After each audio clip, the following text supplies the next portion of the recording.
Welcome back to the deep dive.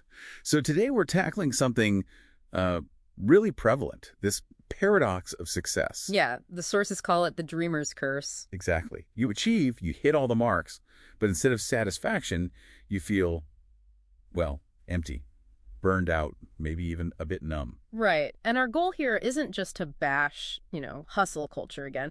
We want to dig deeper. Into the psychology, Yeah. the philosophy behind it. Yeah. Why do we end up letting our productivity define us? Tying our whole identity to what's on our resume. And a big piece of that puzzle, apparently, is something called the hedonic treadmill. The brain science angle. Right. Your brain just gets used to the new good thing really fast. So that promotion, that big win, the thrill fades almost instantly. Yeah, resets your happiness levels. So you're always chasing the next thing just to feel okay again, running hard, but... Going nowhere, essentially. Just Yeah. activity, no real arrival. And it's tempting to think, oh, that's just a modern problem, brain chemistry. But ancient philosophy totally saw this coming. Really? Like who? Yeah. Well, the Stoics, for one. They warned constantly about chasing external things. Money, fame, power. Because they knew real peace had to come from inside. Exactly. And you see it in Buddhism, too. The idea that craving itself, wanting things, leads to suffering, whether you get them or not. Huh. It makes you think of those historical figures like Alexander the Great. Oh, perfect example. Conquered almost everything by the time he was 30. And the story goes he just wept. Yeah, because there were supposedly no more worlds left to conquer. All that winning didn't actually fill the internal gap. So how does modern psychology explain that gap? Well, a key framework is self-determination theory. It says we need three things for genuine fulfillment. Okay, what are they? Autonomy, feeling in control. Competence, feeling good at what you do. And the big one here, relatedness. Connection. Meaningful relationship. Right. And ambition often delivers on the first two, autonomy and competence, but that relatedness, it often gets pushed aside, especially the higher you climb. Leaving people feeling isolated, even when they're successful. Precisely.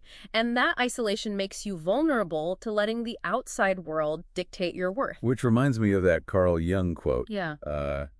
Something like, if you don't know who you are, the world will tell you. That's the one. If you're just chasing ambition without knowing yourself, you're basically letting society write your life story. You're just running its errands, yeah. So the sources aren't saying ditch ambition altogether. It's about changing why you're ambitious. Building from a sense of wholeness, not trying to achieve for it. Exactly. And the Stoics offer some really practical tools for this, like negative visualization. It sounds grim.